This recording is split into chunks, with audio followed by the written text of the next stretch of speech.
안녕하세요 여러분, 도쿄미식입니다. 최근 들어서 S&P 500이 한번 이렇게 4180을 찍어주더니 다시 아래로 향하는 모습을 보여주고 있습니다. 일반적으로 이러한 현상을 영어로는 throw오ver이라고 표현을 하는데요. 쉽게 말해서 마치 트렌드를 벗어난 것처럼 보이는 움직임을 보이나 그런 척을 해주고 다시 트렌드로 수렴한다는 것을 의미합니다. 비록 S&P 500에서 이 정도 규모의 throw오ver은 적은 규모는 아닙니다만 개별 종목에선 이러한 형태의 throw오ver를 심심치 않게 볼 수 있습니다. 우선 S&P 500이 하락한 요인에 대해서 간단하게 짚고 넘어가 보자면은 우선 달러의 상승입니다. 달러는 긴축도를 의미합니다. 달러가 하락하면은 금융정책에 있어서 완화를 의미하고 상승하면은 긴축을 의미하는데 달러는 고점 대비해서 약 11%나 하락하면서 S&P 500의 주가를 19%까지 끌어올렸습니다.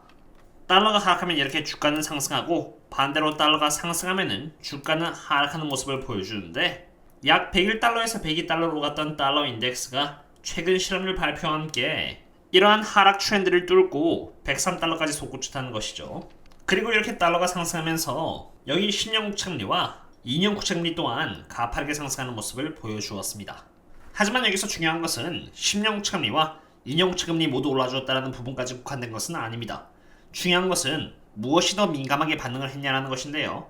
그것을 알기 위해서 10년 국채금리와 2년 국채금리의 스프레드를 잡으면은 이렇게 마이너스 영역으로 더 내려간다는 것을 볼 수 있습니다. 즉 10년 국채금리보다 2년 국채금리가 더 빨리 오르기 때문에 10년 국채금리에서 2년 국채금리를 뺄 때 이렇게 마이너스로 내려가는 것입니다. 그리고 2년 국채금리가 더 빠르게 올라간다는 것은 채권 시장에서 판단했을 때 연준 쪽에서 금리를 낮출 계획이 없으며 오히려 더 높여나갈 것이라고 생각한다는 것을 의미합니다.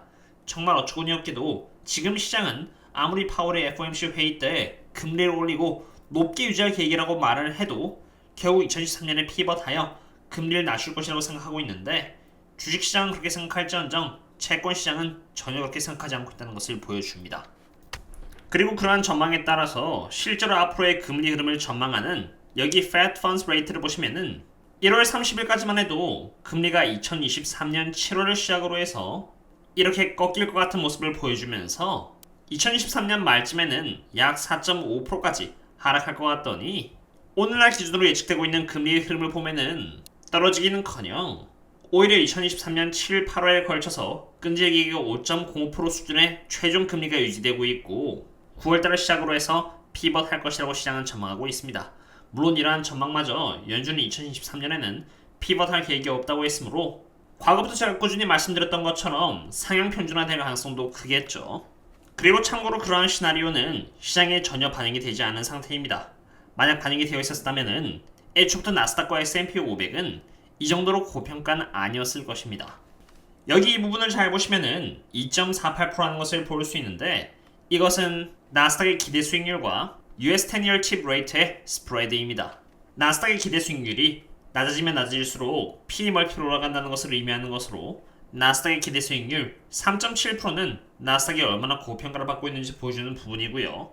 여기 10year tips는 인플레이션에 대한 부분을 반영하는 지표인데 나스닥 밸류에이션에 인플레이션이라는 변수를 반영시킴으로써 얼마나 객관적으로 저평가인지 고평가인지를 볼 수 있게 되는 것입니다. 공지사항 하나를 말씀드리자면은 제가 2월 13일 시작으로 외국에 나가봐야 하기 때문에 약 2주간 영상을 못 올리는지라 매크로 관련된 데일리 업데이트를 할 수가 없게 되었습니다. 아무래도 영상은 2주 뒤쯤에 올릴 수 있을 것 같고요. 영상을 못 올리는 대신에 텔레그램에서는 자료와 리서치를 공유드리는 것이 어렵진 않기 때문에 기존과 같이 여기 텔레그램 공간에서 꾸준히 업데이트를 해드리고자 합니다. 참고로 여기 텔레그램 공간은 제가 멤버십 분들 상으로 매크로 관련 데이터라던가 혹은 저평가 기업을 상으로 공유드리는 공간인데요. 2022년 10월 26일을 시작으로 꾸준히 분석드렸던 보잉이나 AMD 혹은 테슬라가 저평가할 때 좋은 기업들이 단기적으로 저평가 단계에 왔을 때 리마인드를 드려서 이렇게 최대한 수익을 볼 수 있도록 서포트를 하고 있는데요. 혹시라도 이렇게 저희들과 함께 장기 투자를 해나가고 싶으시다면 언제든지 이 링크를 통해서 조인하신 뒤 커뮤니티에 남겨져 있는 멤버십 전용글을 통해서 접속해 주시면 되겠습니다. 지금 이러한 매크로 상태에서 엔비디아의 차트부터 보겠는데요. 엔비디아는 10월달에 저점을 시작으로 해서 이렇게 ABC Corrective Wave를 완성시킨 상태입니다. 이러한 상태에서 RSI는 이렇게 70을 찍어 주었기 때문에 차트적으로는 지금 하락해도 전혀 이상하지 않은 상태라고 볼 수 있습니다. 이런 상태에서 지금 엔비디아는 PE 멀티플 64배를 받고 있습니다. 다시 말해서 엔비디아의 주가가 어닝 per share 대비해서 64배를 받고 있다는 것을 의미하는데요. 지금 엔비디아를 211달러에 1주를 산다면은 어닝 per share에 64배에 달하는 돈을 주고 산 것과 동일합니다. 엔비디아는 2013년에 어닝 per share의 상승률이 26% 하락하고 2014년엔 32% 상승, 그리고 2025년에는 28% 성장하면서 평균적으로는 약 10% 정도의 상승률을 보여줄 것으로 예측이 되고 있는데요. 이러한 상승률 대비해서 엔비디아의 주가가 어닝 per share 대비 64배를 받고 있다는 것은 프리미엄 그 이상의 밸류에이션을 지금 받고 있다고 생각이 됩니다. 반면 제가 장투하고 있는 에너지 트랜스퍼인 ET는 꾸준히 상승하고 있습니다. 장투량인 만큼 이번 2월 달에는 12%에 달하는 많은 배당금을 저에게 줄 뿐만이 아니라 주가 또한 이렇게 꾸준히 상승하고 있기 때문에 효자 노릇은 독특하게 하고 있습니다. 벌써 저점 대비해서 61% 오른 종목입니다만 여전히 저평가이며 16달러까지도 충분히 바라볼 수 있다고 봅니다. 지금으로부터 21% 정도의 추가 상승이 되겠죠. 하지만 이 종목을 추천한 것은 전혀 아닙니다. 저는 2021년 12월을 시작으로 에너지 트랜스퍼에 대해서 충분히 인폼을 드렸고 이 기업을 통해 돈을 안 버신 분들은 거의 없다고 알고 있습니다.